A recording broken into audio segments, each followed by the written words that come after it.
ఈరోజు ముందుకెళ్ళే ప్రయత్నం చేస్తున్నాం. పనిలో భాగంగా నిరంతరం మేము పనిచేస్తుంటే కొంతమంది వెనకాల నుంచి కుట్రలు చేస్తున్నారు, గోతులు దవ్వుతురు. గోతులు దవ్వేటోళ్ళను అదే గోతిలో పాతిపెట్టే బాధ్యత మీరు తీసుకోవాలి మిత్రులారా. ముందల నేను చూసుకుంటా, వెనకంగా ఎవడైతే గోతి దవ్వుతాడో వాళ్ళ సంగతి మీరు చూసుకోవాలి. మా నరసింహులన్న చెప్పాడు మేము ఉంటామా నీకెందుకు నువ్వు నడుపు అని.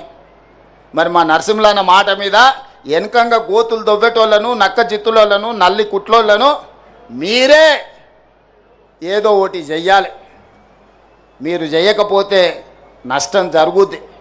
ఎందుకనంటే ఒక మంచి లక్ష్యంతో, ఒక మంచి టీంతో బట్టి విక్రమార్క గారు కావచ్చు, మా సీతక్క కావచ్చు, దామన్న కావచ్చు, లక్ష్మణ్ కావచ్చు, ప్రసాద్ కుమార్ గారు కావచ్చు, ఇలా చెప్పుకుంటూ వెళ్తే పొన్నం ప్రభాకర్ గారు కావచ్చు, అన్ని వర్గాలకు మంత్రివర్గంలో అవకాశం కల్పించి అన్ని వర్గాల యొక్క ఆలోచనను తీసుకొని అన్ని వర్గాలకు సంక్షేమాన్ని అభివృద్ధిని అందజేయాలని ఈనాడు మా ప్రభుత్వం ప్రయత్నం చేస్తుంది. 10 ఏళ్ళ విధ్వంసం 100 ఏళ్ళ నష్టానికి దారితీసింది.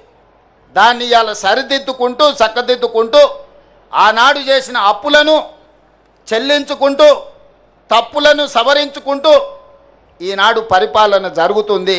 మీ అందరికీ తెలుసు 10 ఏళ్ళల్లో ఆ గొప్ప గొప్ప ఉపన్యాసాలు ఇచ్చే నాయకులు ఎన్నిసార్లు అంబేద్కర్ గారి జయంతికో వర్ధంతికో హాజరైనరో మీరే లెక్కేసుకోండి. ఇంతకంటే లెక్క అవసరం లేదు, ఇంకా వేరే లెక్క అవసరం లేదు. ఇది ఒక్క లెక్క చూసుకోండి, మీ పట్ల వాళ్ళకున్న అభిమానం ఏందో, ఆలోచన ఏందో. అందుకే మిత్రులారా, ఈ ప్రభుత్వం మనది. ఇది ప్రజల కోసం అందిస్తున్న ప్రజాపాలన. ఈ ప్రజాపాలనను కాపాడుకునే బాధ్యత మనది, ప్రజాస్వామ్యాన్ని కాపాడుకునే బాధ్యత మనది. అందుకే ఇవాళ కేంద్ర ప్రభుత్వం మహిళా రిజర్వేషన్ల గురించి, నియోజకవర్గాల పునర్విభజన గురించి, సీట్ల పెంపు గురించి కలగాపులగం చేసి మాట్లాడుతున్నారు. మహిళలకు మీరేం చేసిందని మమ్మల్ని సవాల్ విసురుతున్నారు. నేను ఒక్క మాట చెప్పదలుచుకున్నా. ప్రపంచంలో చాలా దేశాలలో మహిళలకు ఓటు హక్కు లేనప్పుడు పురుషులతో పాటు సమానంగా డాక్టర్ బాబాసాహెబ్ అంబేద్కర్ గారు మహిళలకు ఓటు హక్కు ఇచ్చి ఈ ప్రభుత్వాన్ని ఎన్నుకునే అధికారాన్ని ఆడబిడ్డల చేతుల్లో పెట్టాడు.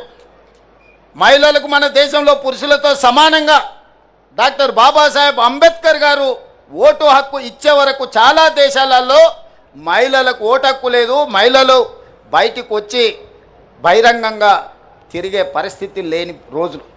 ఆ రోజుల్లోనే డాక్టర్ బాబాసాహెబ్ అంబేద్కర్ గారు మహిళలకు ఓటు హక్కు ఇచ్చి సమానమైన అవకాశాలను పురుషులతో పాటు సమానమైన విలువ ఆధారిత ఓటు హక్కునిచ్చిండు. ఆ తర్వాత పంచాయతీరాజ్ కావచ్చు, మున్సిపల్లో కావచ్చు, మహిళలకు రిజర్వేషన్లు రాజీవ్ గాంధీ గారు అందించారు. చట్టసభలలో, అసెంబ్లీలో, పార్లమెంటులో సోనియా గాంధీ గారు మహిళలకు రిజర్వేషన్లు ఇవ్వాలి అని 33% ఇవ్వాలని బిల్లును పాస్ చేసి రాజ్యసభలో. కానీ లోక్సభలో కొన్ని రాజకీయ పార్టీలు అడ్డుకున్నాయి. సంతోషం, ఇవాళ మీరు మహిళా రిజర్వేషన్లు అమలు చేస్తామంటారు. మహిళా రిజర్వేషన్ల అమలు ముసుగులో దక్షిణాది రాష్ట్రాలకు అన్యాయం చేసే ప్రక్రియ చేపడుతున్నారు. మొదట జనాభా అన్నారు. జనాభా లెక్కలేస్తే దక్షిణ భారతదేశంలో కుటుంబ నియంత్రణను పాటించడం వల్ల, అభివృద్ధి పదం వైపు రాష్ట్రాలు నడిపించడం వల్ల జనాభా తగ్గిపోయి సీట్లన్నీ కోల్పోయే పరిస్థితి వచ్చింది.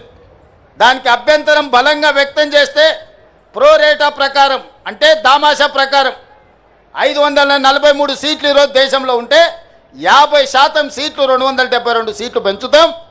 అందులో ఏ రాష్ట్రంలో ఎంత ఉందో ఆ రాష్ట్రంలో అందులో సగం పెంచుతామని. ఉదాహరణ, కేరళలో 20 సీట్లు ఉన్నాయి, వాటిని 30 చేస్తామని 50% పెంచి. ఉత్తరప్రదేశ్లో 80 సీట్లు ఉన్నాయి, వాళ్ళకు 120 చేస్తామని. ఇవాళ కేరళకు 20, ఉత్తరప్రదేశ్కి 80. ఈ రెండింటి మధ్యలో తారతమ్యం 60 సీట్లు మాత్రమే. రేపు కేరళ 30 అయ్యి ఉత్తరప్రదేశ్ 120 అయితే ఈ అంతరం 60 నుంచి 90కి పెరుగుద్ది. రాజకీయాలలో ఒక్కొక్క ఓటుకు ఎంత విలువ ఉందో వాజ్పేయి సర్కారు కూలినప్పుడు తెలిసింది కదా కేంద్ర ప్రభుత్వంలో.